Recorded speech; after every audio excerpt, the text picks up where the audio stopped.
Yeah, thanks everyone for joining us today. It's a pleasure to present workshops on just getting started in precision ag and listening to some grower journeys along the way.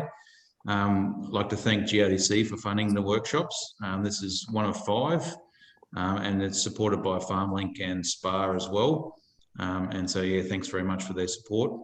We're going to, the format of today is I'll give a sort of a brief overview, I guess, of precision ag and why we're here and what's the sort of useful layers.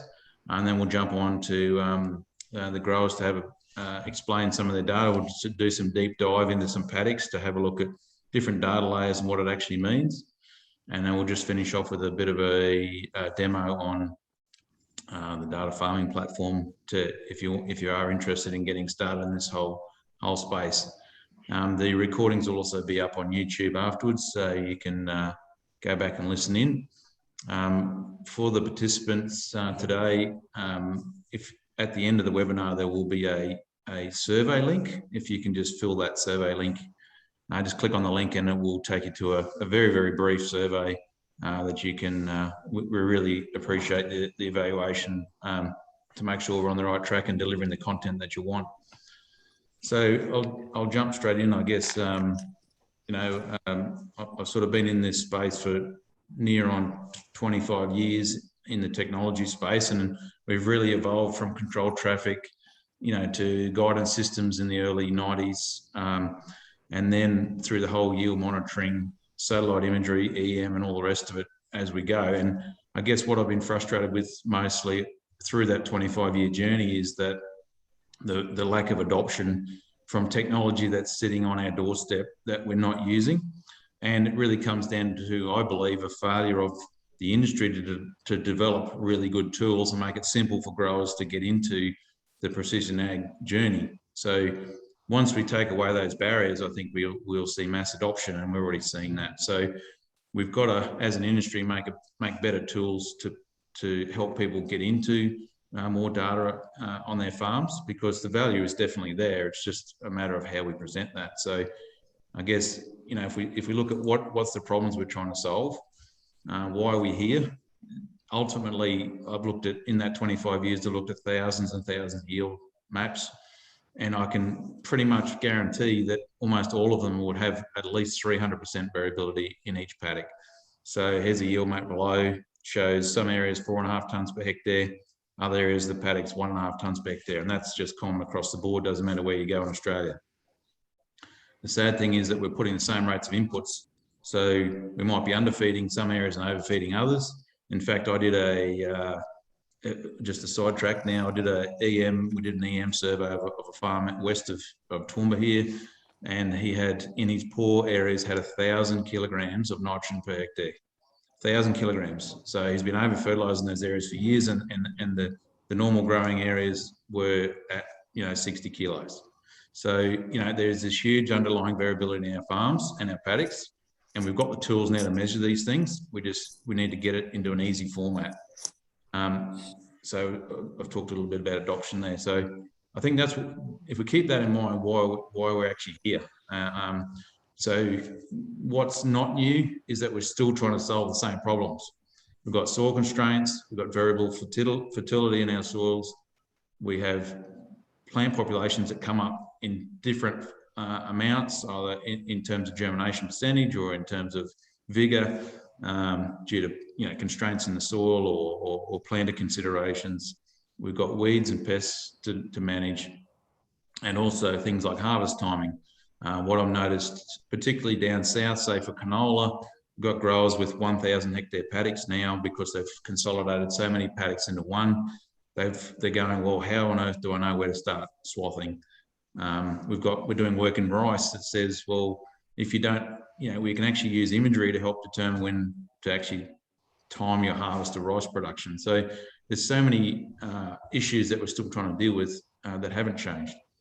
Obviously, we need to be more efficient with our inputs, and the adoption rates of things like variable rate, which is only one tool in precision ag, but remains relatively low.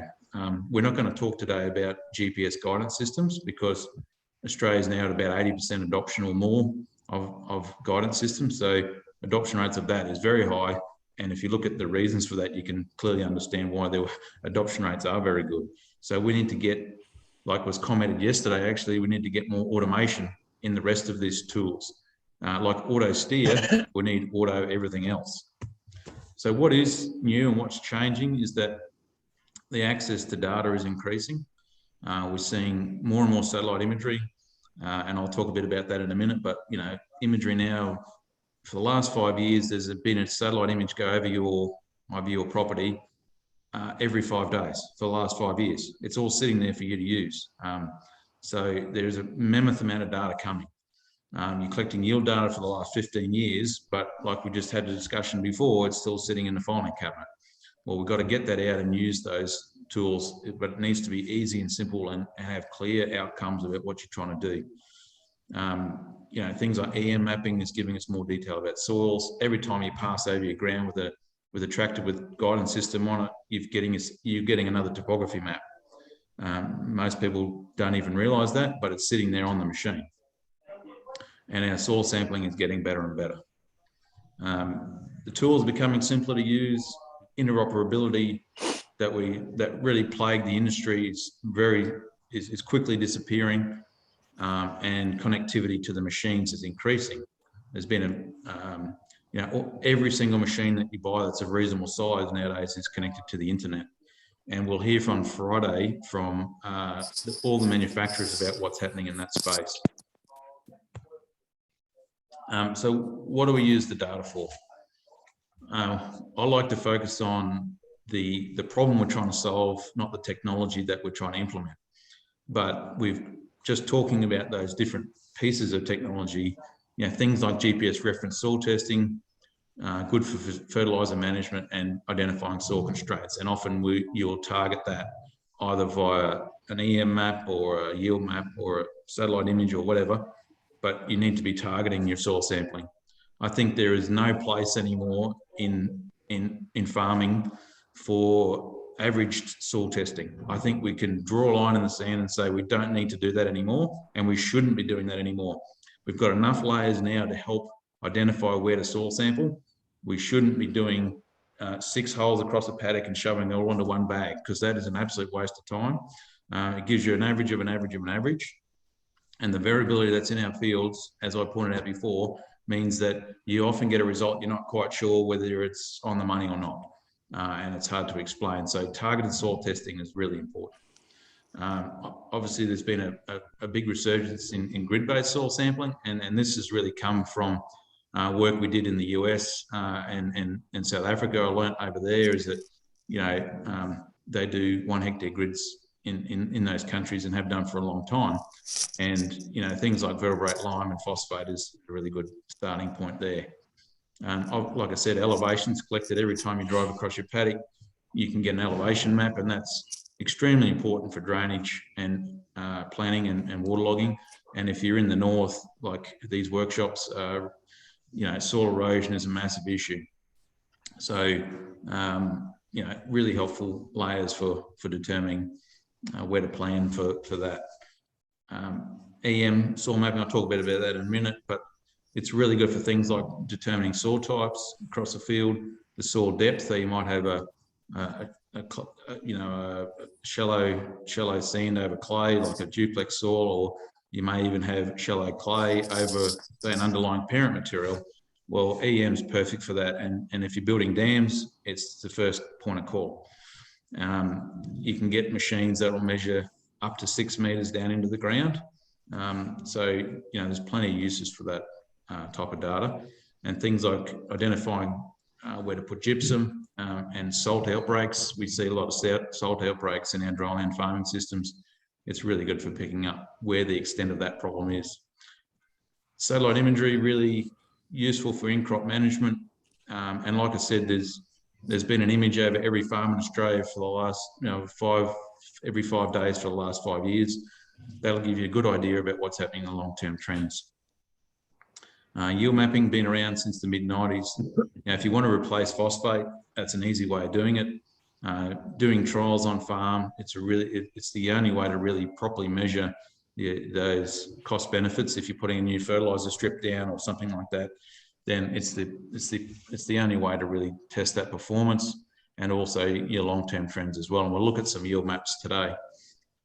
Protein mapping, it's been around. We did some work in protein mapping in 2001 when we were doing it manually, but now there's really good machines available. Still fairly expensive, but the value and the return on investment for that is very high. And something like variable rate nitrogen, it's impossible to do variable rate nitrogen, in my opinion, unless you have your protein as well, because it's the nitrogen times the protein gives us removal, and therefore it's a critical layer. And obviously, if you're blending grain, regardless of mapping it, if you're just blending grain to achieve an optimal protein rate amount, then the protein mapping is a really good way of doing that. Obviously, machinery data, everything's being collected with the machine nowadays. Fuel use is in there as a layer. It's also keeping track of where the humans have done sort of different activities. So I've seen examples where yield maps have been impacted on the speed of planting, for example. So someone went up a couple of gears on a late night shift on a planting rig, and sure enough, in the yield map, you could see the impact on the yield. So it actually picks up really nicely the interactions that humans cause on our variability. Also, as we move into a new age of data and record keeping and compliance, I think the machinery data is going to really be helpful for keeping us or achieving our record keeping when it comes to sustainability and carbon and all those other things that are coming. So let's just start quickly with elevation mapping. So there's a couple of different ways you can get it from your machine, or there's also a thing called LiDAR, which is an airborne laser scanner, and a lot of country has already been mapped. A lot of New South Wales has been mapped, for example. Quite a number of areas in Queensland have had LiDAR coverage, and so you can grab that data pretty much for free and look at that on your farms. It provides really, really detailed elevations, and you do need that RTK level or LiDAR level data to plan properly. And this is an example from one of the growers yesterday, where we've got significant waterlogging problems. You can see there in the bottom photograph, and that's all along this boundary, just along here. And you can see in the elevation maps why that's happening. And he's actually getting in there right now to fix some of these problems, put some drains in, and this will help you determine that. We did talk about EM soil mapping, electromagnetics. It's not new. It's been around for a long time. But what we've done recently is build new tools like this to actually rapidly collect EM data. And so that pretty much now anyone can collect their own EM data. We have units for hire for people to do it themselves. We're trying to make it more accessible. In the past, there's been a handful of contractors across Australia that have done EM mapping, but now it's becoming more widely available, which means that you can get base layers like this to help determine different soil types as a really good foundational layer for your precision ag journey. And I guess it comes with requiring soil testing at the same time, because you need to calibrate what this is telling you. This particular machine penetrates 1.5 meters down into the soil profile. But like I said, you can actually get other machines that will go down to about 6 meters. So if you're building ring tanks, that's a perfect tool to try and find sand lenses, for example. So it detects only 3 things. It detects clay content, moisture content, excuse me, and salt. So you need to detangle what it's actually telling you with the help of soil tests. But we'll hear from the growers today about the EM mapping that they've been doing on their properties and what it's actually telling them. We'll probably know anyway, but we'll go through that in a second. Satellite imagery, like I said, there's just swags of data now. It's getting better resolution, more timely, more cost effective, and it's really useful in a real-time sense to actually be able to go and target where you go and sample in your field. It'll tell you things that you really can't see by eye. Some things, obviously, you will be able to see clearly, but it picks up in the infrared spectrum, which is beyond our visible spectrum. So the blue areas are like the highest, what we call NDVI, which is the vegetation index. it shows the most actively growing greenest crop, and the red areas here are the poorest crop on that field on that particular day. It's not necessarily saying it's a bad crop. It's just saying that's the worst part of that paddock on the day. That's the best part of that paddock on the day. Things like flowering canola, you need to be very careful of, because the flowers interrupt this. So often you'll see in a flowering canola crop where the highest NDVI readings are is actually the poorest canola crop, because that's the areas that aren't flowering very well. So just be a bit careful about that. But generally, you'll see a good correlation between this and yield anyway. And we'll see today's examples will show quite clearly that the correlation between NDVI and yield is quite strong. Obviously, cloud's a bit of an issue, but we're getting some new technology now that will penetrate through clouds. Radar satellite imagery will penetrate through clouds and give us similar sort of vegetation indexes as well. So keep an eye out for that. There's also plenty of companies coming with much higher resolution, and the availability will be a lot more accessible as well. So it's a very exciting space. There's just as a side note, there's about 8,000 satellites in space at the moment. We had a 25% increase in the number of satellites last year alone. So in the middle of a pandemic, 2020, there was a 25% jump in the number of satellites in space. So the space race is definitely on, and we're going to see more and more observations and more types of satellites from space. That'll give us more and more detailed information as we go forward. The good thing about this is you can stack multiple years together. You could do this with yield maps as well. But if you're looking for long-term trends, for example, where do I soil test, then this is a perfect way of doing that. You can put 5 years together, and you can see this here. We've ended up with 5 different zones. So red's the poorest, right through to blue the best, where we went and did soil tests on these 3 sites, and sure enough, it's all related to soil depth. So these red areas are shallower soils, and these are the deeper soils down the bottom. So this highlighted some particular differences in sulfur in this particular grower's case, and therefore he was able to adjust that with fertilizer rates. But you might want to add, if you can fix areas up, then I'd certainly encourage that. Say it's a sodic soil and you want to put some gypsum on, we'll fix it up. But in this case with soil depth, there's really not much he's going to be able to do. So we're just going to wind back all of the inputs in those areas so that we're not wasting money. So it just comes down to what the problem is in your paddock and how you alleviate that. Things like trials analysis, another good way of looking at multiple years of data. So up here we did 5 zones over using satellite imagery. We then converted that back to 3 zones. And then making sure that when we're putting a strip trial in, this is some work we did with Summit Fertilisers this year in WA, you make sure you put your strip trial right through the high, medium and low. So many times I see strip trials put in the wrong place because they haven't considered the underlying variability of the field. And it comes down to what are you trying to achieve from that? Do you just want the rate for the best area of the paddock or average or whatever?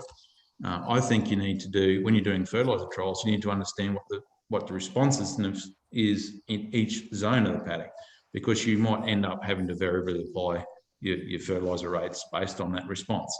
And 9 times out of 10, I can tell you now, we see our biggest responses in the poorest soils.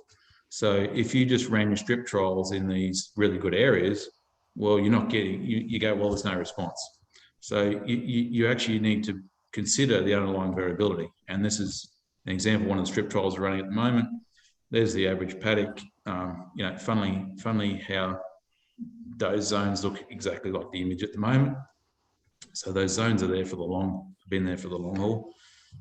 We can then look at the strip average NDVI and the buffer around it. And we can use those 2 numbers to actually see how responsive this crop is to nitrogen. And in all of these paddocks that we're looking at in WA this year, they all needed more nitrogen. So it's a really good tool to actually start assessing that in real time. I guess things like spreading in crop management is not done as much in the north as it is in the south, but some of these factors might be long-term issues like sodic soils and poor germination, but you can get your data from your satellite, convert it into a zone map in an instant, add your rates and be out there applying in sort of less than 5 minutes. And these are the sort of tools we need to keep building in agriculture to make it easier and simpler to get going and not fuss around with the detail, but get on with it. And that's, yeah, the guys from yesterday have been doing this down in Dubbo and getting great results. Like I said earlier, there's 2,500 tractors, sprayers and harvesters came into Australia last year, and they're sort of the real size ones. All of them are connected, which means we're going to have much better data transfer between machine and back to the office, where you can create a zone map like on the left there, push it across through, say, My John Deere or AFS into the screen, it's ready to apply on the screen. So that's a really big step forward. It's going to make everyone's lives a lot easier and not having to transfer your USB sticks and that kind of thing. Obviously, where we have coverage, and coverage is still a major issue in rural Australia. Like I said earlier too, yield mapping is probably the ultimate data layer, because it's where you get paid. It's where the money comes in the bank. And often there is obviously constraints, and we'll see some of these today of yield mapping, and we'll talk through some of those issues, but often we'll see good correlations between what we see in the crop with the satellite image and the final yield. And we'll talk a bit more about that in a minute. I just want to finish finally on protein mapping as another very useful tool. A lot of people want to start down the variable rate nitrogen path in the north because it is our biggest input cost. It's a bit tricky though, because yield doesn't tell the story, and this is a classic here. I've just stolen this off the crop scan guys, the Australian-made protein analyzer. You can see here on the left, top left, is a protein map.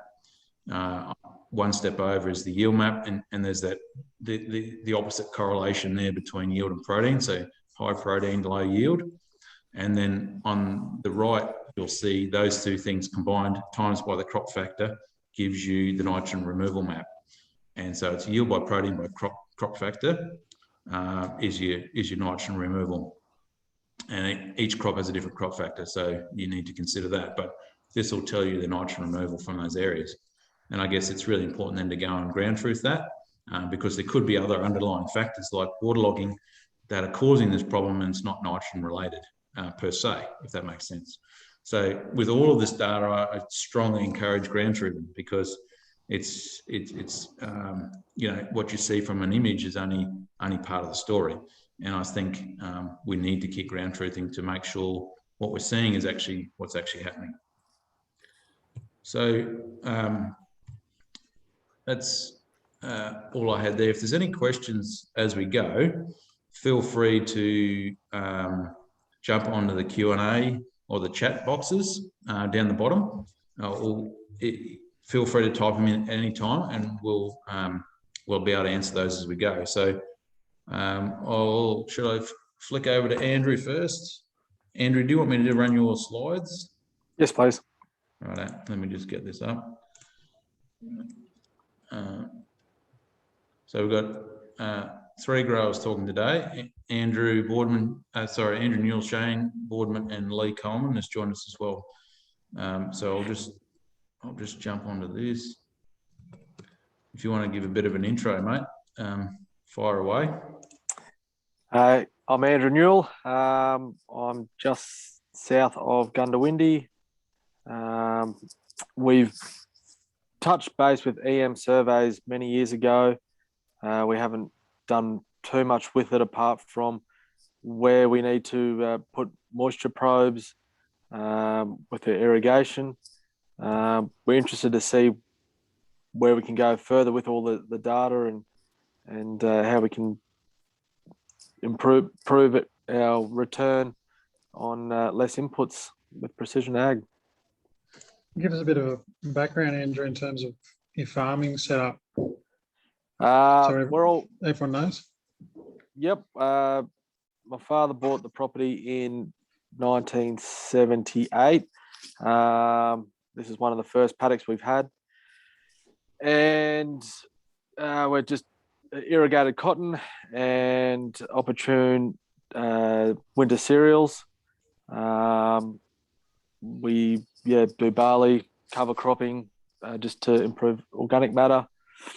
But yeah, we're all just siphon irrigated siphon irrigation. Yeah. What else would you want, Christian? What are some of your agronomic limitations? Is it, soil depth, waterlogging, soil constraints? The farm's pretty well leveled. Probably a few little touch-ups here and there.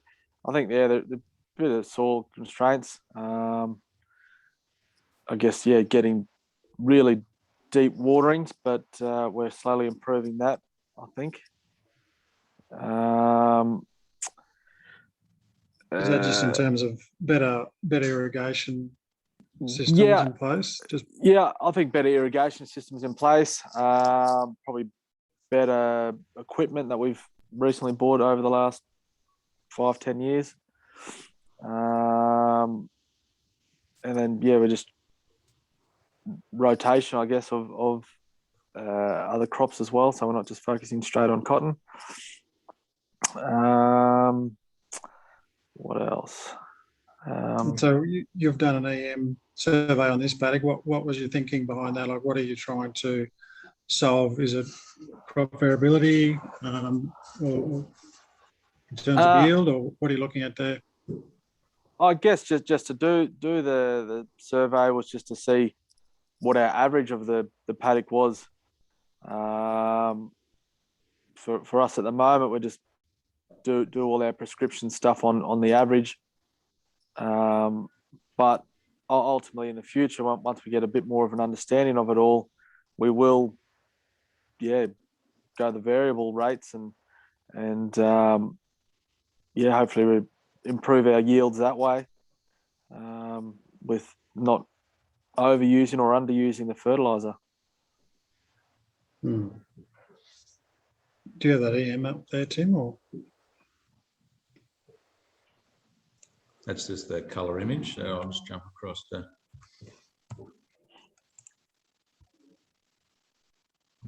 I'll just start with the elevation. Yeah, like I say, you've pretty much made it nice and flat. Yeah. I think that came out of your machine, didn't it? Out of the tractor? Just did a working on it recently. Yeah, I just pulled that elevation layer out of a tillage operation from Andrew's My John Deere.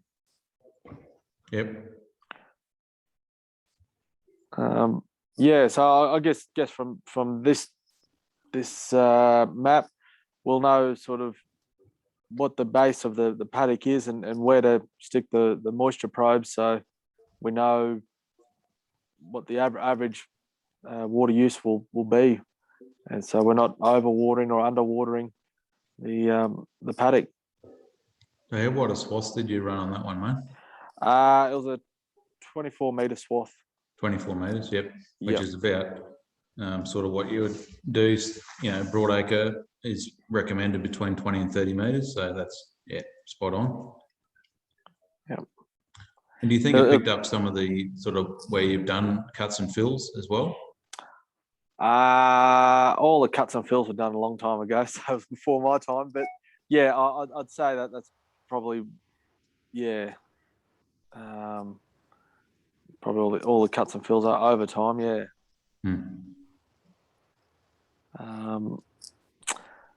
But those darker areas there in that map, Andrew, do you see them correlating to any yields over the years, or can you explain kind of what's happening there? Is it deeper soil or just different clay content? Yeah, I'd say possibly more the deeper soil. I haven't dove too deep into the yield maps as such.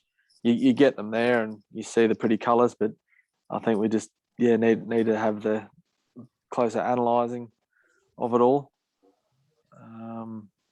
Which I think once you get your head around it all, you'll understand the uses of it and where to really go from there or next and where to improve things.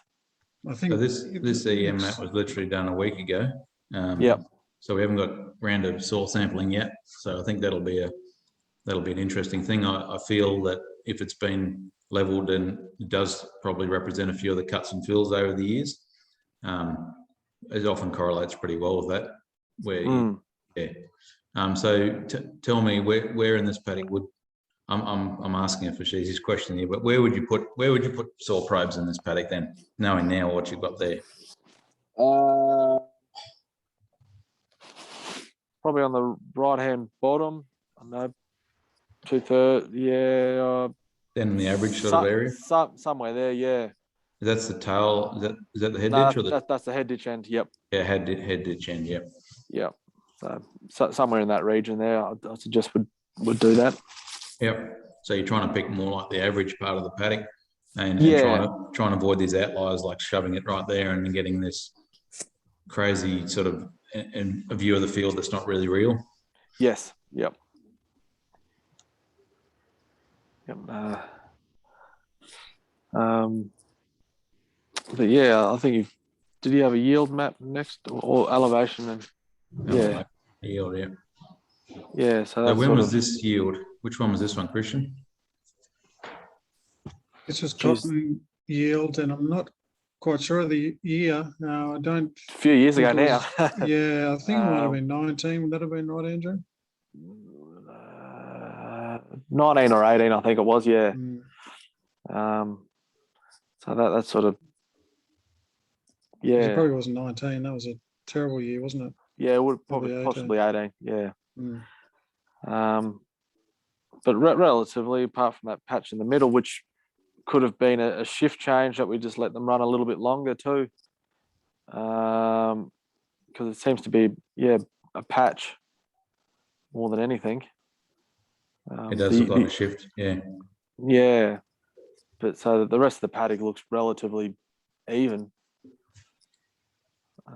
Apart from the tail drain, probably a bit of waterlogging there, and the bottom couple of rows is probably a bit harder to irrigate.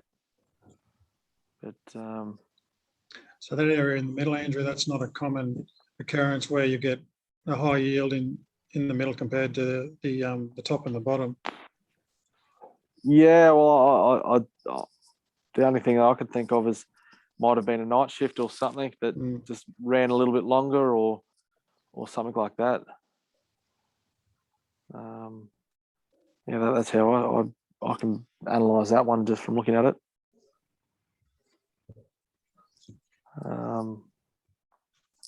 Yeah. I don't think I've got any more data there, do I, Tim? No, it's only those four. Yeah, literally, we got this together in less than a week, so it's been a bit of a race to get the EM map done with all the border closures. It's always a bit of fun. Yeah, it is.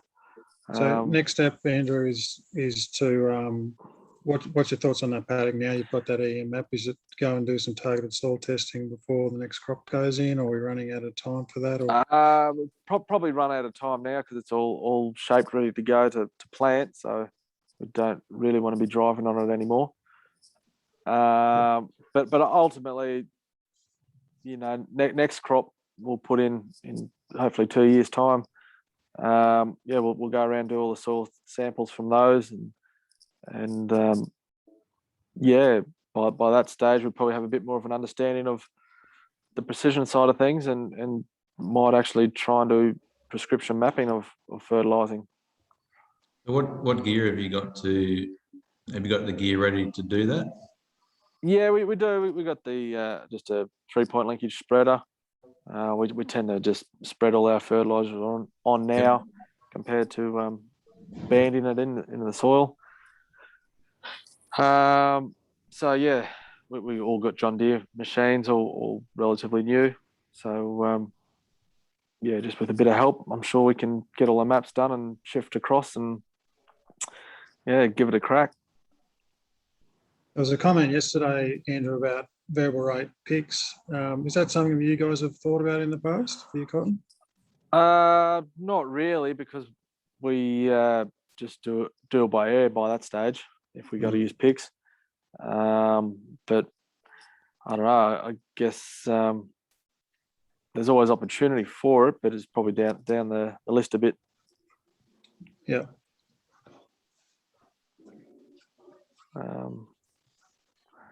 Yeah. Cool.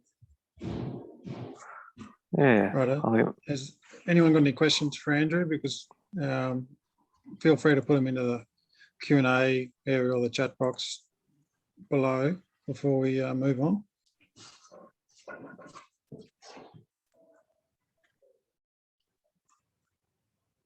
All good. perfect. I think we're good, Tim. Okay. Hold on. Oh yeah, what's yeah. the range and the yield? I need to.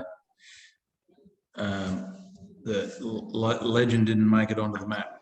So, what was the range and yield in that paddock? Oh, it's probably a bit long for you to remember. Yeah, it's a bit long. Yeah, Christian may be able to find it a bit quicker than I would. Yeah, I'll get Ross to do it now. We'll get back to you in a second. But yesterday we saw a map of yield. He went from sort of 6 to 7 bales last year down to 0, pretty much, all because of waterlogging on one end of the field. So yeah, huge range in variability in the yield that he's trying to fix up. So yeah, we'll get that data as we speak, eh? I had Lee Coleman. I had one question, Tim, or for Andrew. Yeah, go. In that waterlogging, I ran across a client recently for doing data, and one of the things they were doing was using laser levels to do their hilling with and setting their beds up with. And what they were really trying to achieve was an exactly uniform furrow in the bottom of their water carrying capacity. Yes. And found some massive benefits out of removing waterlogging in their paddock, irrespective of the settling capability in there as it varied across their paddocks, especially that cut and fill history. Do you see any benefit, Andrew, for something like yourself if you're getting areas that are carrying or not carrying water as well? Yeah, I guess we'll find that elevation data, and if there is patches, I guess it's post-season, and you do find issues of the crop, you'll get the elevation data out and see, oh, well, there's an issue here, so we'll just patch up the area instead of just doing more of it.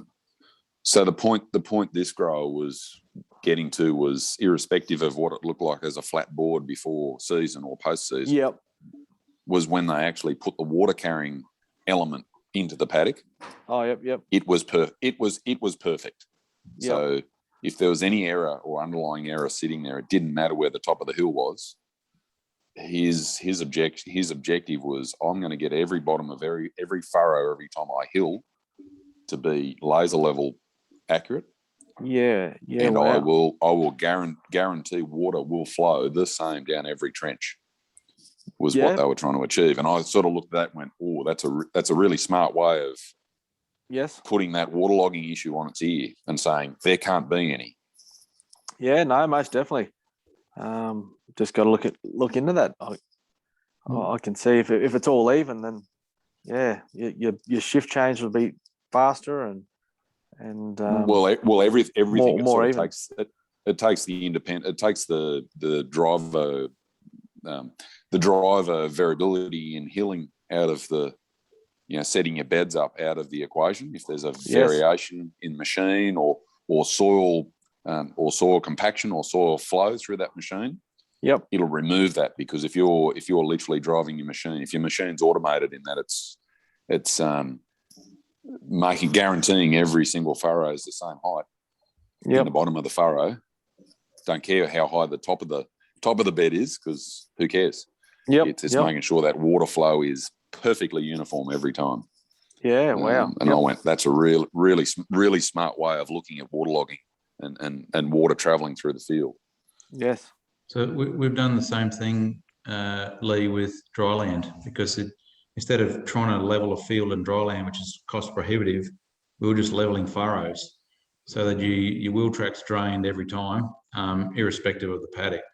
And with the new technology now that you don't even need that laser level grade as long as you've got, there's plenty of new tools in the market like Ditch Assist. I think they changed the name recently, but there's tools like that work with the natural contour of the land. So you put your parameters in, say, I don't want it any less than 0.04 and any greater than, say, 0.06, just make up a number. It will then make sure that furrow meets those standards all the way down. And if it jumps around a bit, it doesn't matter, as long as it's between those parameters, and getting great success doing that as well. It's the same sort of concept what you just talked about, but in a dryland sense. So you're not leveling whole fields, you're just leveling furrows to get drainage, because the wheel tracks will drain anyway, but making sure they all drain. And the new GPS tools that are coming, like the one I mentioned, I think Trimble has an option as well, then it just opens up opportunities to manage water.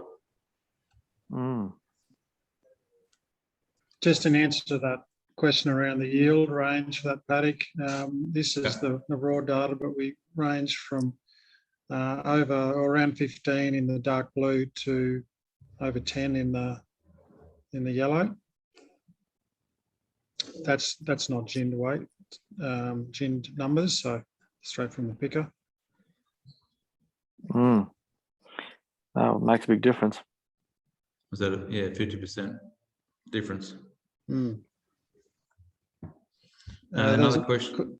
Sorry. Yeah, sorry, Tim. I was going to say another question came in about, is that EM multi-depth or is it single layer? So it's an EM38 Mark II, which is 2 layers. So about 3/4 metre and 1.5 metres into the ground. So that's just showing the deep EM, but you do get 2 readings, and the dual EMs, for example, also do two depths, the standard ones. The really deep EMs, the 6 metre ones, they'll do 3 and 4 depths in the single pass. So you can split your profile up as well. I mean, typically in our northern soils, we'll see the shallow and the deep reading almost, they look at exactly the same in terms of the patterns. Once you get into variable soils, though, you'll see those differences between the readings change quite a bit. And the surface readings can be impacted quite a bit by soil moisture. So it's just something to keep in mind when you're doing it. Cool. Thank you so much, Andrew. As a rapid drop into the world of getting started with that. Let me just shut that down. Shane, I'll just get yours up. If you're happy for me to run your one, Shane. Yeah, Tim, that'd be good. Thanks. Let me just get that up.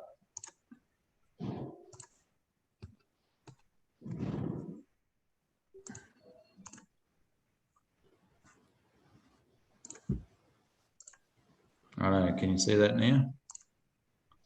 Yep. Where do you want me to start? Just at the beginning, I suppose. Just what? I'll give us obviously a bit of an overview of your property and how you've got there and what you do. Okay. Yeah, everyone. Thanks, Tim. Yeah, Shane Broadman. Yeah, we sort of farm. We're sort of south of Gundawindi, about 50 kilometres, and about 70 k's north of Moree, I suppose. I'm pretty well on the Newell Highway, or just to the right on the Newell and just to the east. Pretty well in a line, about 25 k's west of Cropper Creek, I suppose. So, yeah, we've been farming here since the late 80s. We moved up from Victoria, and yeah, sort of we started doing a bit of this, precision ag stuff, probably looked at it, I suppose you could say, in the early 90s, really, like in the early to mid 90s, and did our first, we actually did an EM survey back then. Probably it'd be 93 or 94, I reckon. We did our first EM survey, thinking, back when the PA started, and back in those early days, we did a lot of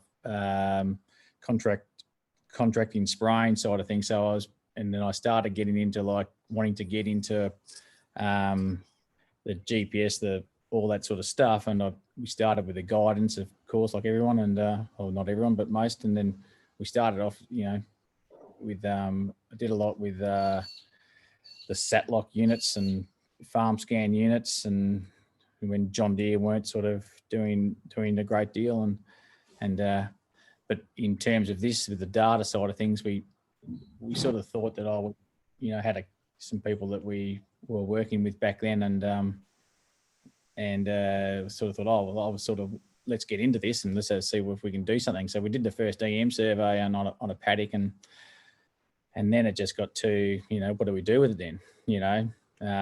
We didn't have the gear to actually do the variable rate properly, and then getting into that variable rate side was just a lot of huge expense. And so we sort of did big paddocks of looking at it, and we didn't end up going along with it, progressing too much more, mainly because of the cost of it. So that was the start up, I suppose. And then ever since then, we've been collecting data ever since, a lot of it through yield maps, and haven't been probably using it to where we could be as much today,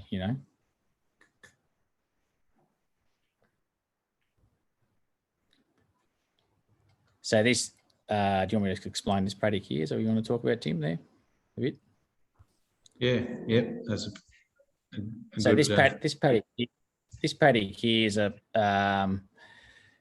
so what we've done here is this year I just sort of progressed the point. We've sort of got to a point where I feel as though that, I just want to be able to get a little bit smarter, and in looking at paddocks and going, well, as you can see in here, there's a bit of lighter sort of country that runs through it, and there's heavier country and lighter country. And we're sort of set up now with our machines where we're all John Deere based.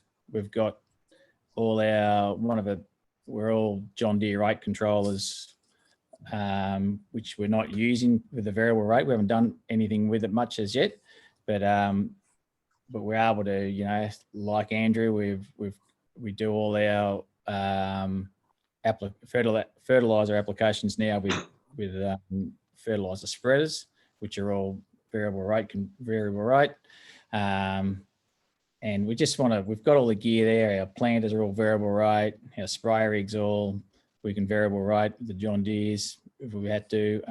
So we've I just think that we can, now is a time to get into it. So what we've done here is this paddock here is about, it's approximately, it's just under 600 hectares. And I said to Christian, we sort of said, well, let's get an EM survey, start off with that. So from that, we're hoping to try and get some soil tests done of this EM survey. But anyway, we EM surveyed it all. So wherever that is, Tim.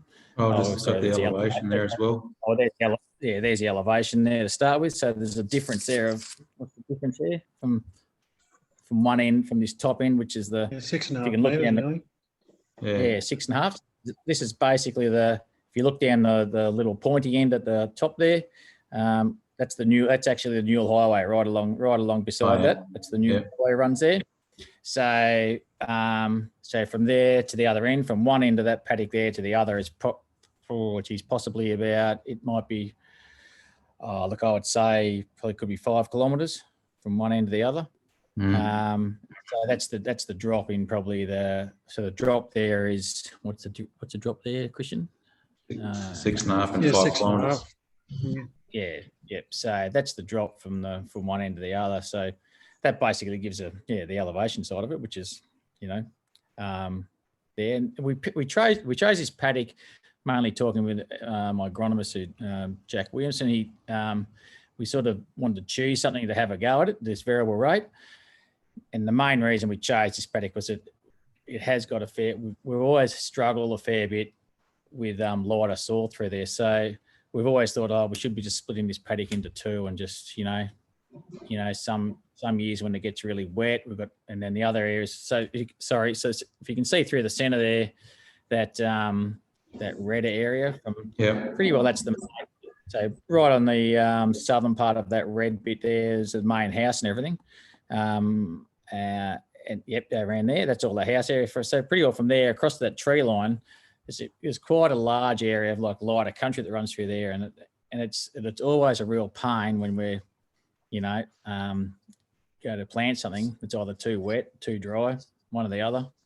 More than likely too dry more than anything. So and then we've got these other big areas, and it's sort of actually that red area runs right around near the Newell Highway down the top end there. Runs there's quite a bit of an area down the bottom here, yep, and top there I should say, and then we've got these other areas. So once we see, this is where we came in earlier in sort of would have been when did we do that, Christian? Probably May, was it? We did this April, May. Would have we did this. been about May. Yep. Yeah, so we did this EM survey, hoping to get this, and then we were hoping with Christian we're going to try. We've actually since then with Christian we've actually given ourselves some zoning of that. We haven't got that photo, have we? Of where we have done that, Christian? Have we? No, we haven't. But we've basically chosen a couple of sampling locations from each of those different coloured areas, so that, as Tim was saying earlier, we're not just randomly selecting areas across the paddock. We're actually targeting areas based on that EM map. That's right. Yep. So that's our next. And my next step is we want to actually just go and do those sample those points. We were trying to get that done now, like in the last couple of months, but being so wet, we haven't been able to do it. And I probably myself, I've spoken about this. I don't. This is a question I suppose to everyone, is we were going to go and do these zoning and do the sample tests of these, but I think that I'm sort of a bit hesitant on doing that, because I do believe that really are we going to get sort of at the end of the day, are we going to get the right soil sample with a crop in there? This paddock at the moment's actually got chickpeas growing in it, and I think we're probably best to, other people will probably know, but you're probably best to really do your soil sampling. I would think, with no crop in there at all, would you be, you're probably going to get construed information if you're doing that test with a crop in it, aren't it? Would that be right? Yeah. You go, Tim. Yeah, no, I think it's probably best to do it without the crop. I mean, you're getting the only differences really, around soil, water, and in-crop N is probably the biggest variability. Obviously, things like soil type itself is not going to change, but yeah, if you want to check for nutrient status, it's best to do it in that fallow period. Yeah.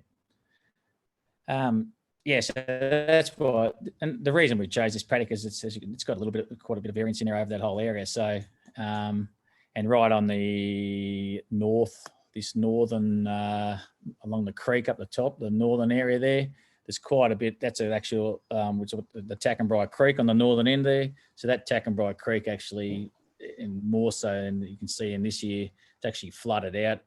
We had the big floods earlier, and it's scoured quite a lot of that area there. So just issues like that are just a problem for us down the track, like we're gonna see. So just trying to deal with all that, So I'll just comment too on the numbers. So you can see that the lighter country is the lower numbers, which is what you'd expect. So the higher the salt, the clay content or the moisture, the higher the readings. And like I said, you've got to detangle what it's actually telling you, which one of those things is driving it, and each paddock's different.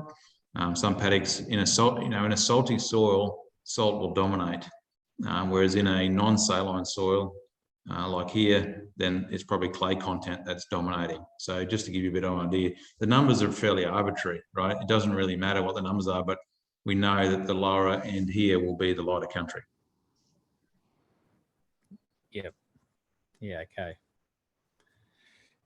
Yeah, so I don't know what you want me to talk about here, but our plan now is to probably get these the zones that we've sort of created, and I just think it's a good start for us we've got the machines and the gear to be able to dabble into it all now and to start with. I mean, my idea would be to, I totally agree with what Tim said, and I know Lee's got the protein meters and that, but I think that's our ultimate step for us, is to be having protein meters to really get a good handle on what we're doing. Probably Lee will be able to comment on all those sort of things later on, but yeah, I think that's the best way to go.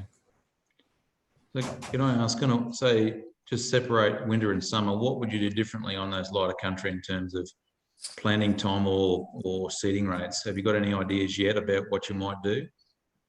No, not really. And think that's a good point. I mean, this crop will go into this will probably go back into wheat or barley next year, and we haven't really fully decided that as yet. But yeah, look, I think that's right. I think that's one thing I'd really like to try and do is these lighter areas is either, we've always thought that, sometimes, if we want to grow if we get a wet summer like we have early this year, and we've got all this bottom good heavier country full of moisture, and you go, you want to go and put an early variety of Sunmax or something in, which is the long season variety. Well, it's not really going to be suited for all this light country, and that's our dilemma that we have. Like, do we, we don't really want to be putting Sunmax on that lighter country because she just won't handle it. Well, I don't think it will anyway, not knowing that sort of country. So I don't know. That's why we sort of decided, well, we could, we could be running through there, and we could just, we probably could just reduce the rate of lighten right off on our rates of try that with Sunmax and go, just not put the plant populations really low and just see if it handles it. I don't know what your thoughts are, but that's. Yeah, well, some of the work I've done around just south of Gundy, where we had light country on the floodplains, probably still to the west of you actually. We actually increased seeding rate on the winter crop because it wasn't growing enough stubble cover. There were those really sandy ridges coming in from the erosion events. I mean, from the flooding events. Fast flowing water drops sand out first. So the sandy areas are the fast flowing areas, and the clays are where they're slow flowing basically. And so it was growing nothing on those sandy bits. So they were upping the seeding rates in winter crop. But that's not to say that you got the same problem. I'm just saying that that's around that area. That's what we were doing because there just wasn't the ground cover. Once we got the ground cover up, it wasn't tillering either. That was the other big problem. There wasn't enough phosphate to till it properly. So we upped the seeding rates to try and get more tillering.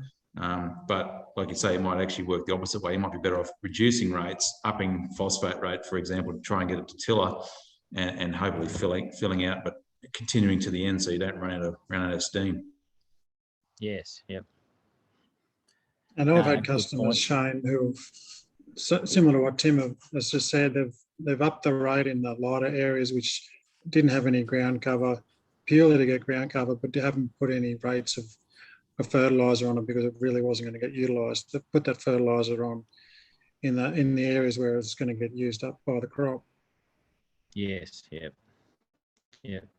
But maybe in summer crop, like sorghum, you might reduce your rates there too. I mean, in Central Queensland, we definitely drop the rates back in those areas that aren't going to perform as well. I mean, again, that's a different sort of issue, but we're winding back sorghum rates just a little bit just because of the crop potential wasn't there. So anyway, I'm just throwing ideas around out loud. I don't know the paddock at all. So yeah. Exactly. That might be right. But yeah, these are just the issues that we have. I'm trying to really understand all, those lighter areas, because there is a fair difference in that, and it is quite a big area when it doesn't look that big, but I suppose when you add it up, it's probably there's probably through the middle there might be 80 odd hectares, from or more, from one end, which is a bit over the area. So. When I don't know, you just this was a paddock that we just chose, thinking, well, it's a good paddock for us to probably dive into it and just test out the gear that we have, the machines that we've got, and work out a bit of a plan of how we go forward from here, really.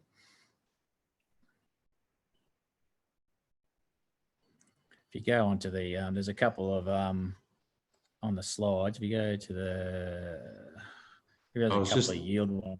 I was just going to point out something, Shane. I'm sorry for interrupting all the time because I'm actually interested. I mean, back in the day, this would have been like 20 paddocks, wouldn't it? Like you can actually still see the old round and round ploughing. See that?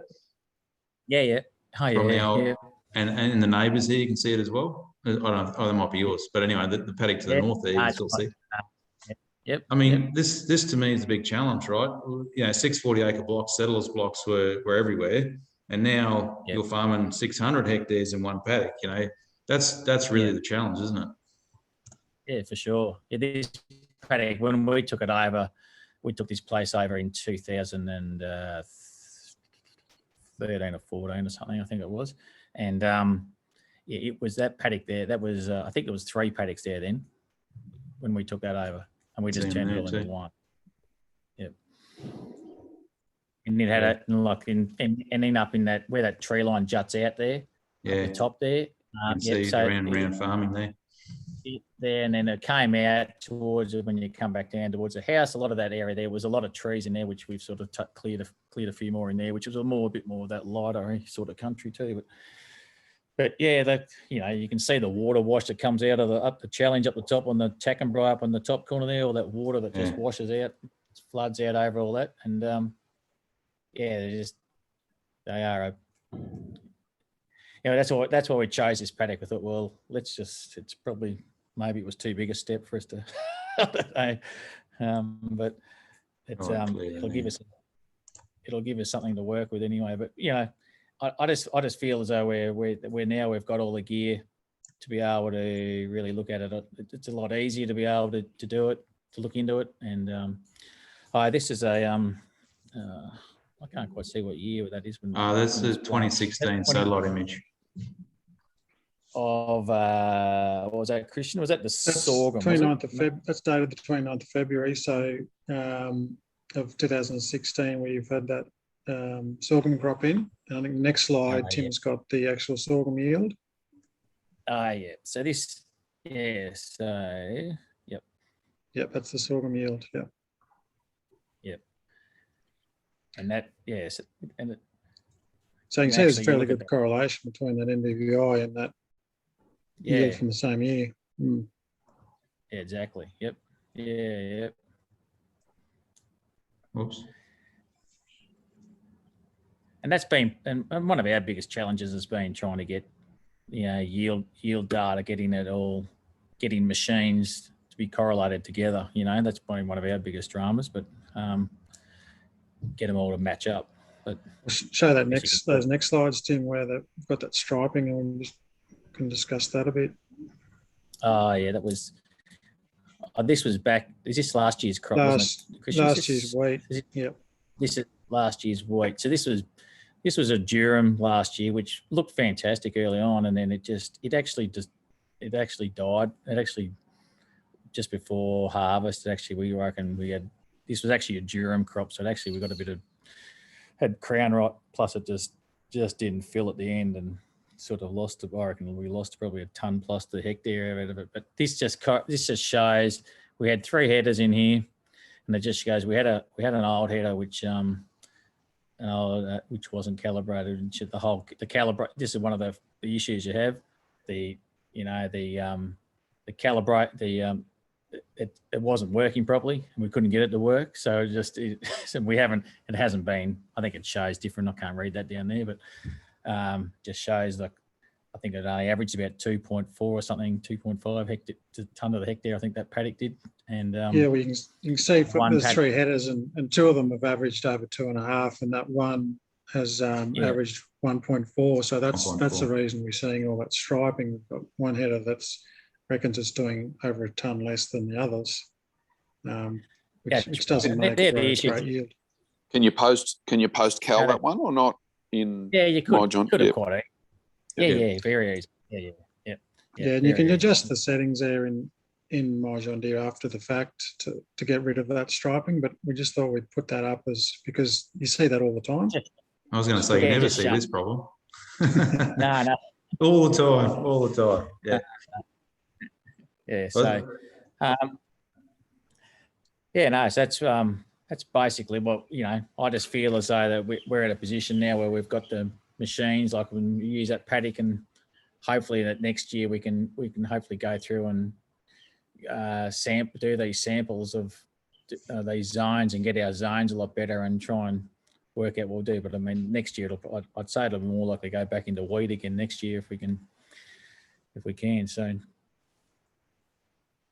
Yeah, I think that we're highlighting the exact issues that everyone's having, and you know, it's not about picking on it, you know, as a particular issue. It's just the sort of thing that happens every day, and we need to be aware of it and work out ways to fix it so we can get good data and make those good decisions. So, you know, it's not yeah, we appreciate this is a sort of airing your dirty laundry in some ways, but it's everyone's got the same problems, and you know, we're trying to resolve these sort of things so that you get that quality information, you know.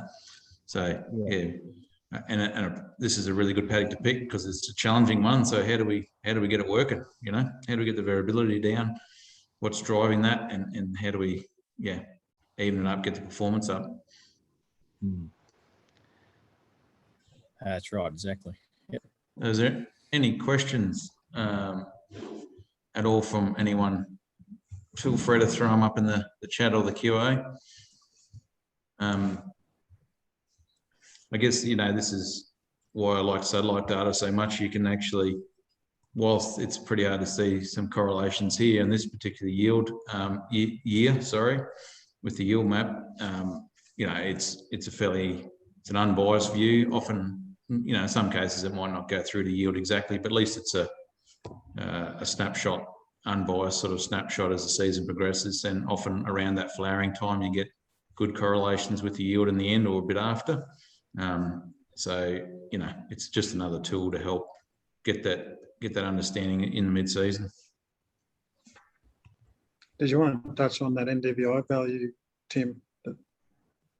Yeah, so I guess the range normally is from 0 to 1.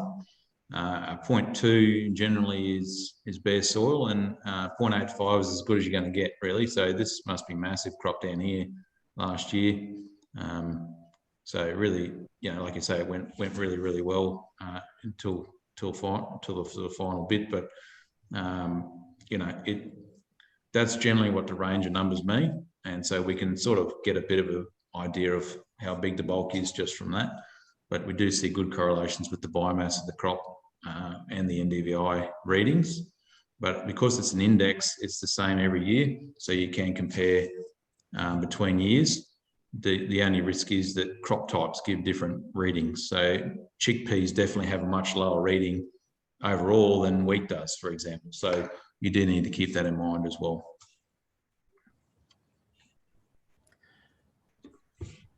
That's good.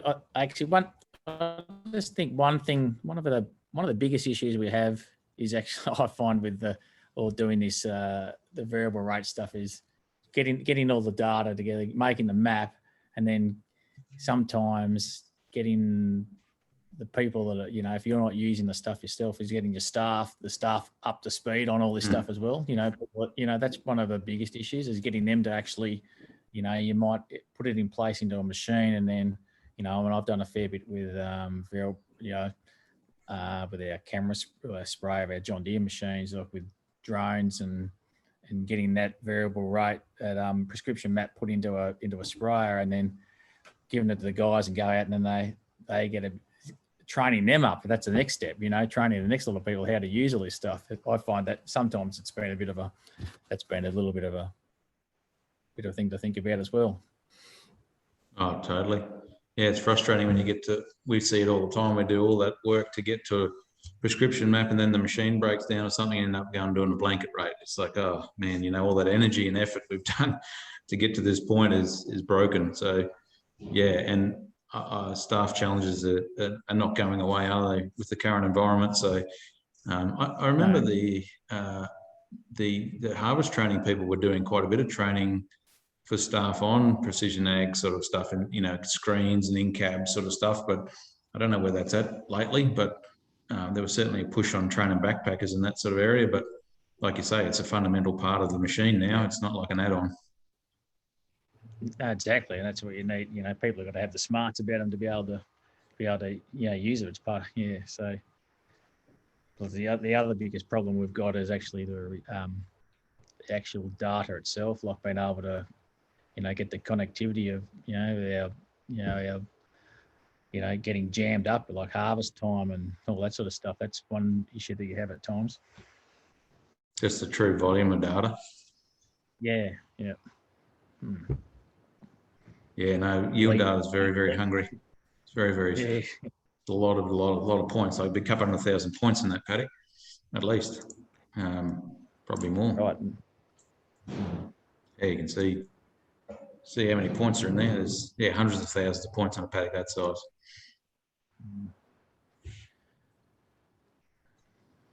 So, any more comments or questions?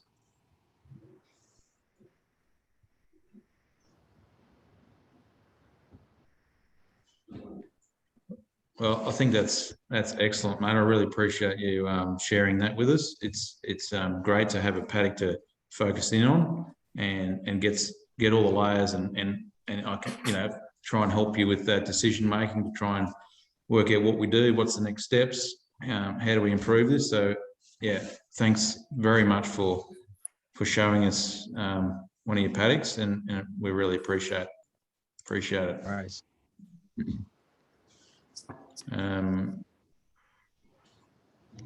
Like I said, feel free to throw any questions up if you want to of any of the presenters, but I'll flick over to Lee. So Lee, thanks for joining us. Great to see you again, and I'll let you, I haven't got any presentation for you, so I'll let you do whatever you need to do. I can share. Thanks, Tim. Thanks, everyone. Oh, yeah, I can. You should be able to share, matey. Yep.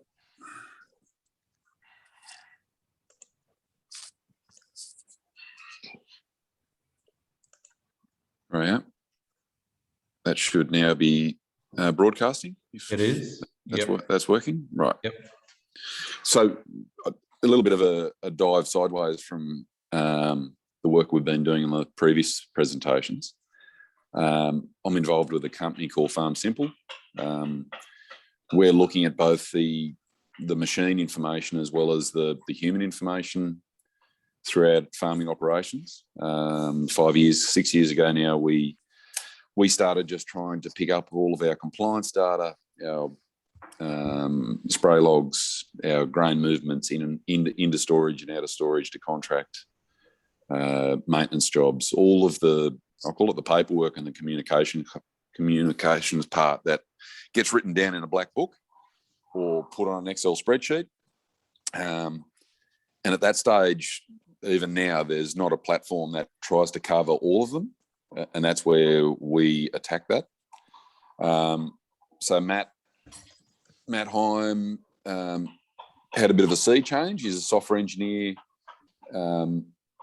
said, I want to go farming. So he came and literally learned how to drive a tractor, spray rig, plant, run a header. And out of that, his difference is he writes the software as if he's sitting in the cab as an operator, as opposed to I'm a tech head and everyone needs to be able to drive it like I can. And that gave him a real ability to, step backwards from what the pure data was and say, right, what's the easiest way to put the data in? So don't have to tell anyone listening today that the farming demographic is changing, not so much just age, but the size of farms, the amount of people making decisions and operating them is condensing at a dramatic rate, nearly half every 10 years. And that's causing, the concentration decision-making is getting tighter and tighter. And that means we need better information as managers, as people that are looking at what's happening in our businesses and what we do next and how we learn out of what we've already done. That's probably more spiel. So someone we've partnered with for a couple of years is, most people around here will know Bullar Farming.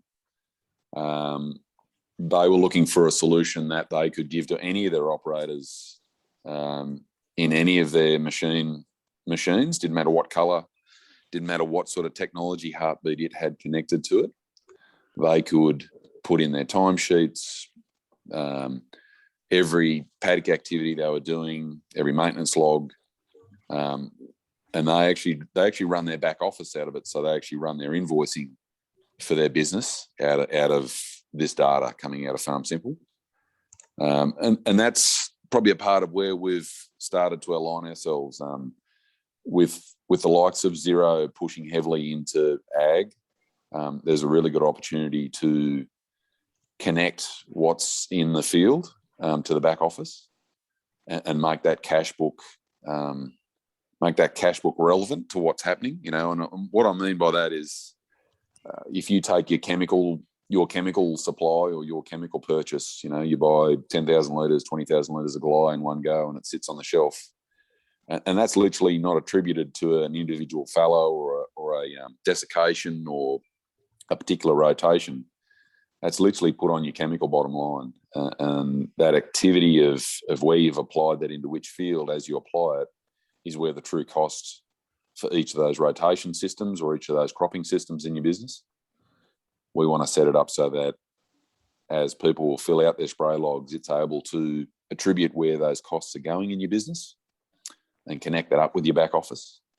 And then leverage off that with benchmarking insights so that, you know, if we've used someone like AgriPath for 10 years in our business, and one of the key things they chase is good connection between what's been done in the field, what's been done in the paddock, and what's hit the bottom line as far as the accounts go. And if we can, we're on a mission to streamline that and make that as seamless as possible. So we walk out of the paddock with the header. The last tons are put into storage or delivered to contract, and from there we're able to develop a really speedy benchmarking number on where you sit versus your peer group, and really understand how are the top 20% achieving what they achieve. What are the game changers they're seeing in their systems? And this really leads back into the precision ag component, because this is all, you know, leading to the same components. I don't want to bore people to tears. I'll run through a very quick look at our farm system. This is Farm Simple as an app running on an iPad. We capture just job activities that are happening throughout the farm. So there's a job for a truck. We've got a bit of play in a steering box. We have a service coming up for a tractor. So they're, you know, activities where we're planning. We can look back on any of our planning data, which again will feed out of your My John Deere, but this really starts to build a picture for the guys that are operating, where we're up to and what we're doing, and what the recipe will be, what the inputs will be. We record fuel tickets against that, so we know what our fuel usage is, and we're writing ourselves notes as we're going through. We're writing notes on what anhydrous we're actually planning for each block, because we have a variable. We've done GPS soil sampling on our farm on every block. We've only probably pulled that in the last couple of years, and that allows us to really start to plan what our input's going to be in every paddock.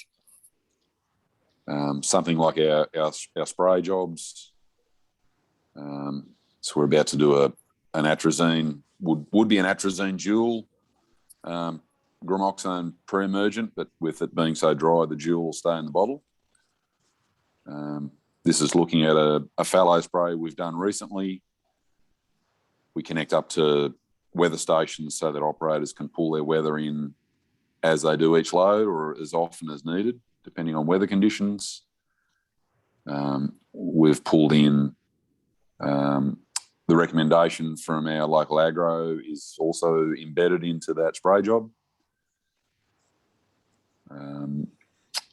And we follow that all the way through to all of our activities on farm. Soon there'll be an irrigation component. Something Andrew was talking about before was variability in some of the yield data, and whether that came back to a watering question. Is we're really trying to allow management, allow operators to put their info somewhere for when they put water on, how much went on, when it came off on that on those systems. And then supporting that, we have an inventory system that sits over the back of each of those input or outputs from the farm. So we can look at something like our durum from last year. You know, unlike Shane, where we were able to actually pull off a little bit, it was the same here. We had a very tight finish, but we did make grade on that durum. We can look through this silo and see every load that came off a header and where that came from. So we have a history prodigy there of where that was. And then we have all of our outgoing tickets as well, and where they were. So this is a Hardy's picking up for Westerns on a contract. And we can follow that right through to the individual contract. So we can look at that we can look at those individual contracts and see what the history is. And we've also got any new contracts in there. We'll turn off completed.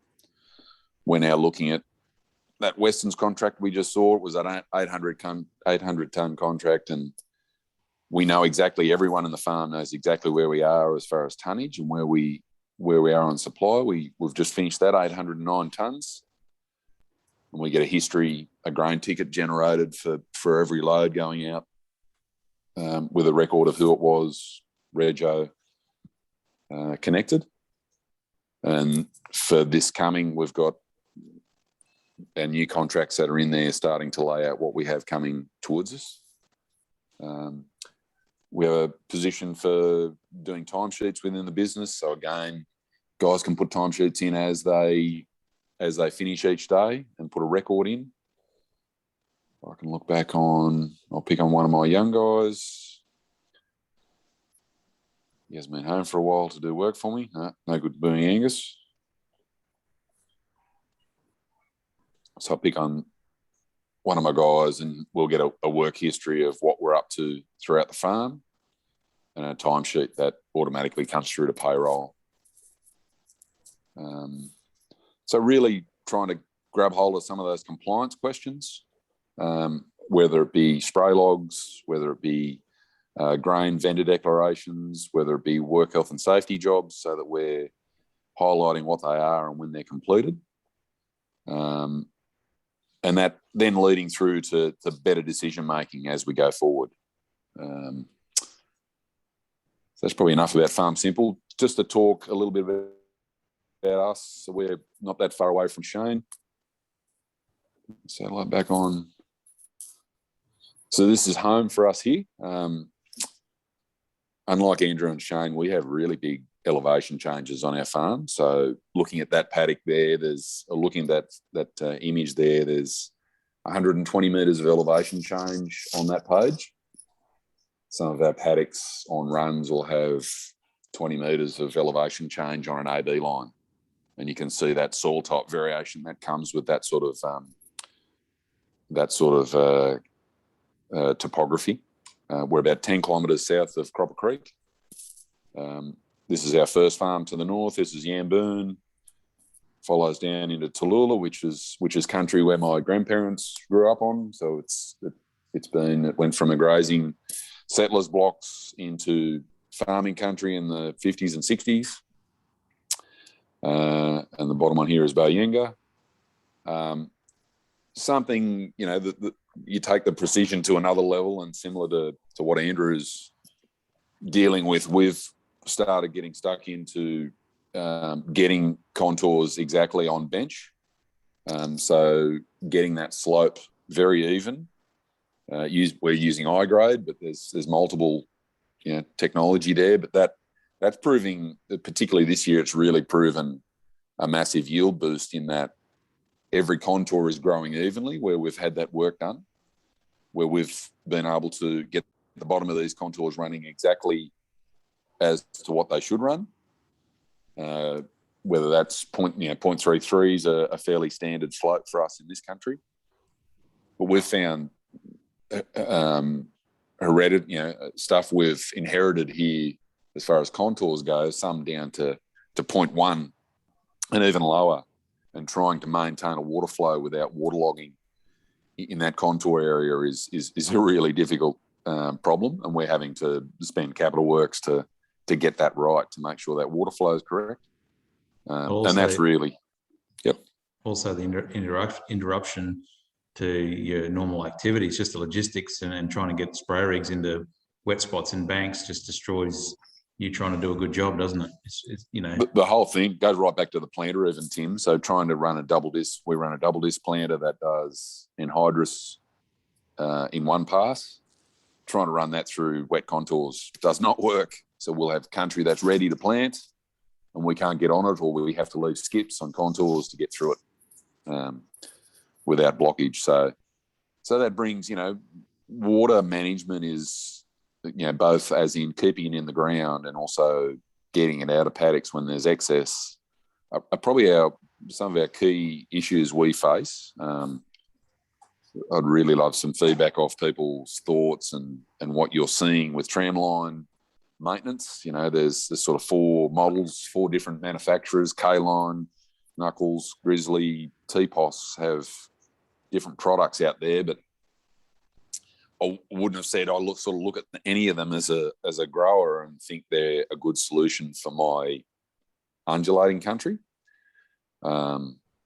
They've all been used to various degrees in this country, and maintaining a good wheel track afterwards, you know, after that renovation, and also not having any water follow that path again is a real challenge. So it's something, you know, we endeavour to try and get through every contour in the next couple of probably 3 years is our program. We've got 2,400 hectares of cultivation, about 70% arable on these farms, and just getting that water management right it's already shown how good a benefit that is for our production system. So we've just got to knuckle through and get through that every opportunity we can. We were involved with John Deere last year with their Harvest Lab protein meter testing. It was very late in the piece. We've run a crop scan for them for a while as well. I don't have near the confidence in the crop scan outcomes, and my explanation or my feedback on that is weathering and colour effect seem to really affect that compared to the Harvest Lab machine. But I need some more data. This year will be a really good show of how that operates. We hope to have that for the duration of harvest. The other constraint with the John Deere unit up to date has been the ability to only run barley and wheat, and of course soybean and corn, but not be able to run sorghum and chickpeas, which are, you know, 2/5 of our rotation, is a real limitation because we want to drive that removed N.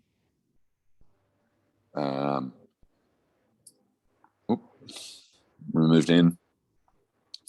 Go back to that. Our removed N number off our paddocks to really feedback. You know, you can see that topography issue. We desperately need to be able to run variable rate, but we don't have any EM surveys to match that up to, but we want that removed nitrogen number to really feed that with us. I've played around with a fair bit of data farms work looking at that NDVI work, but we need that next step for us to really, you know, get us through the doorway. We've all talked about sort of walking up to the doorway, using it. We've all got the tools, but having the right data to make the right decision. And then the other crystal ball is the question Shane talked about, which was stop sharing, which was talking about what do you do with that back end moisture constraint what do you do with the back end moisture constraint with the end of season? You know, that durum outcome that Shane had is probably the real driver as to how do you make sure you reach that production potential you've set everything up to. Last year was a really good example in our country of exactly the same thing. Everything that went in early, you couldn't put enough on it. Everything from midpoint of planting onwards struggled with finish and showed that in both quality and quantity. So that's our journey in getting stuck into measurement and what you do with it. That's awesome, mate. That was an excellent summary. Really appreciate the demo as well. It's some fantastic stuff you've been doing there. And yeah, I think your sort of challenges in your area are very similar to Central Queensland sort of challenges, highly variable soils, lots of topography changes, soil erosion, maintaining contour banks, wheel tracks, you know, it's all in the mix. And you share a lot of similar sort of issues I see. And that's across the northern region. I guess why these workshops are good, because they're actually focusing on the northern region, which has those particular challenges that really the south and the west never ever see. So, you know, you've got to tie all those things into the mix. So that's an excellent summary. If anyone's got any questions, please fire them through. I did have one question while we were waiting back on your demo was you're tracking workplace health and safety training of all your staff as well on the platform? We don't yet. It's on our map to have an interactive induction connected with their timesheets. Yep. So that operators, both when they first come on and as updates come through, can click through and agree and that they've read it and get that signed off. So definitely on a roadmap. It's something we want to touch data once. So putting information in once is key. No good putting it in 3 systems. No. We haven't played with maps really at all because there's so much mapping activity out there, and we've got machines in the field that are collecting that now. That adding value to that is the key important thing. Is what do you do with that data? So yeah, that's probably the biggest benefits we've seen in our business has been that grain movement is massive. It's I wouldn't move any grain without some sort of documentation, some sort of digital documentation system that everyone has access to, whether it's online or offline. If I didn't have Farm Simple, I'd have something else. It's something I wouldn't run without. But we're really starting to, just build the operation suite out. We've got a livestock component that allows you to, a lot of people are mixed in their operations depending on their ability. Yep. So we have a livestock component which later this year will be MLA compliant, which again is just another compliance, ticking that box on what's required to operate a farm. I'll go back to a couple of the comments you made. I'm going to I'll throw my 2 bobs worth into wheel track management. I started my journey in working in 1994 in Central Queensland when control traffic was first invented, and the aim was to drain paddocks, and really wheel tracks, shouldn't be used as drains because they'll naturally furrow their own water, and each row should carry its own water. That was the concept, like a shed roof. But the challenge is we got double disc planters, and often water just sheets off and falls straight into those wheel tracks, and they get deeper, and then you manage them with furrow managers, and you end up just creating little dishes and actually exacerbating the problem over the years. So, I think there's no easy answer to that, but I guess we've got to try and minimise wheel tracks in the first place by using different tyre sizes and different tyre tread patterns. Makes a big difference. We pushed in the early days for all narrow tyres, but that created obviously issues, and our spray rigs have got bigger and bigger and bigger over the last 25, 30 years. So we're seeing that problem exacerbated that we didn't see in the past. So I guess we've got to look at what's the weight on the machines and how they're balanced and set up in terms of tyres. But then how do you run your furrows so that you don't get wet spots? That's the other problem. That's why you get deep furrows often, is you've got a wet spot, and then you've got to go and manage it. So it's never perfect, especially in your landscapes. They're bloody hard to design, and I've designed lots of landscapes like that. They're bloody hard because there's so many complex shapes and converging and diverging water in those areas. So there's never a perfect run line, but trying to maximise that water management. The other thing I have seen, and not on very rarely, but on sloping country like that, where we've created a 3-metre bed system. So if you're on 12 metres or 9 metres, then you've got a furrow every 3 metres. So you're actually creating more furrows. Like I said, it hasn't been done widely, but it is another option. But you create them just with Alabamas and covering chains, really. You don't actually do a full furrow like you would in an irrigation system. So there are other little ideas, but there's no silver bullets. That was just my 2 bobs worth on your wheel track issues. It's a real moving target too. We had stuff we renovated this year with a simple chisel plough or cultivator as we planted, and the season let us get away with it. You know, Yeah. it's very, very rare that you can get away with a planting and not have some sort of disturbance. You can't pick where that was in the paddock this year, but well, I'll take it while I can get it. Yeah. And it's the peak rain events. When we look back at erosion history for us, it's that 2 inches in half an hour. Silly, the silly peak rain is what's really doing our damage. The general rain, our systems are handling it. They don't make a light spray rig. They're not going to make a light spray rig ever again. I mean, the other one for us, we've gone to a camera sprayer only in the last 12 months, and that's got some better carrying capacity. The way it handles or carries itself on the ground is a lot better. So we'll get less effect out of that. But again, we've still got to run our self-propelled or our bigger spray rigs across the country during the year.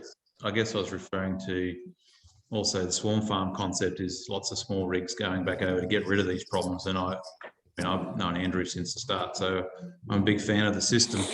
And we've got ourselves into this bind by, like you said right at the start, the number of farms has halved in 10 years, which means the number of farmers, and that means the farm size has doubled.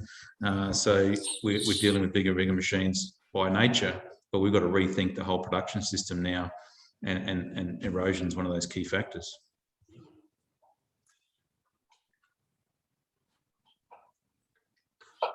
No more questions? Thanks, Lee. Really appreciate your time. I know everyone's really busy at the moment in the north, and I see you're putting some sorghum in, so I appreciate you being able to give us some time, like everyone is at this time of year. We were hoping to have face-to-face events, but the border closures and things caused a bit of an issue with that. So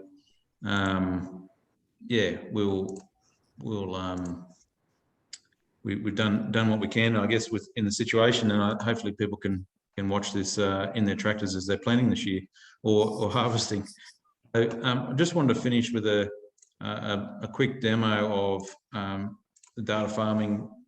I guess I'm doing this really just so that people, if they do want to get started and they've never been exposed to any data on their farm before, then it's a really great starting point.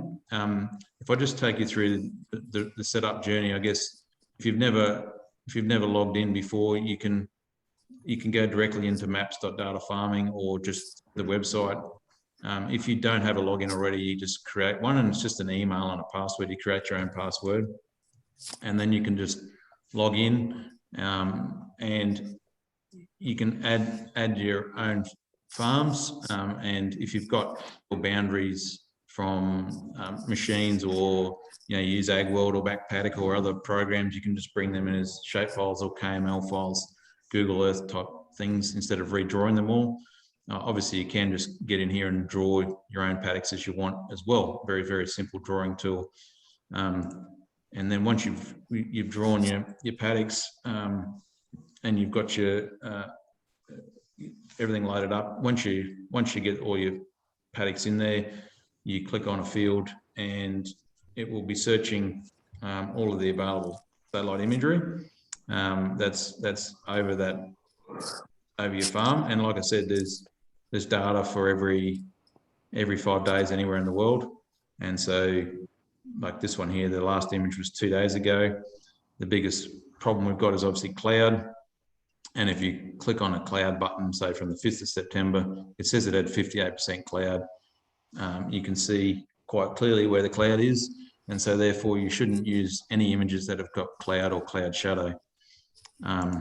So this image on the 2nd has no cloud on it. And you simply click the NDVI button, which is the vegetation index. It then goes away. It clips that to the field boundary and displays the values over here on the right. And like we mentioned before, 0.2 is about bare soil, 0.85 is about as good as you're going to get in a crop. And it just gives you a starting point. If you've got no other data and you want a starting point, this is a great tool just to get started to get an understanding of where you should sample, what the variability is. You can also then quickly turn that into a zone map. It automatically creates the zones for you. And then in this case, you can see how it's split up this quite poor area here, whatever's causing that, as the low zone, average and high. So if you want to get a quick, you know, if you know what that is and you want to do some quick variable rate on that, say for in-crop nitrogen is a classic example, you can just come in here and add your different nitrogen rates and get a file that goes straight into the machine. So there's plenty of other bits of software around to do this kind of thing, but what we're trying to do is make it really, really simple, really, really quick, because you're going to be making quick decisions as the season progresses for these types of things. So yeah, I thought I'd just quickly demo that and show you how simple it is to get in and get data. Anyone's freely available to use this, and one of our key investors is actually the Grain Innovate Fund from GRDC. So, you know, we see this as an industry good type of platform as well. So questions come through. What's the rule of thumb for growth between 0.2 and 0.85? Obviously, with most crops, we sort of see a fairly lagged start from 0.2, but you'll see the growth curves. If I just quickly just draw like a growth curve, it sort of goes up like this and then will plummet towards the end of the crop's life. So starting at 0.2 up to sort of 0.85 maximum for a really, really good crop. And then it plummets away as the season finishes and the crop dies off. So, yeah, NDVI is picking up basically chlorophyll. So the greener and bulkier the crop is, the happier it is, the higher the NDVI reading. And so just keep that in mind when you are looking at it. Is there any more questions before we finish up? Feel free to throw them into the chat or the Q&A box.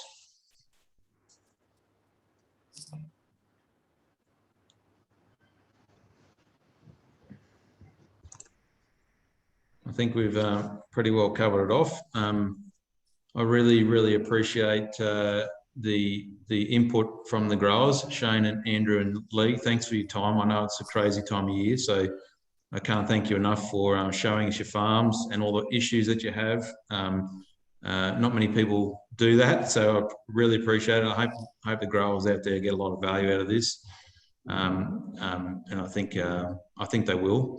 And I really appreciate GRDC funding these events, supported by Farmlink and by SPAA. It's good to see GRDC, you know, really focusing on trying to get adoption in this technology. The technology is there to be taken, so really appreciate that support. So thanks again, everyone, for attending. Yeah, like I said, this recording will be up on YouTube, and at the end of this session, you should get a link pop up for the evaluation. Can you please fill the evaluation in? It's really important that we get feedback on our work, and yeah, appreciate it very much.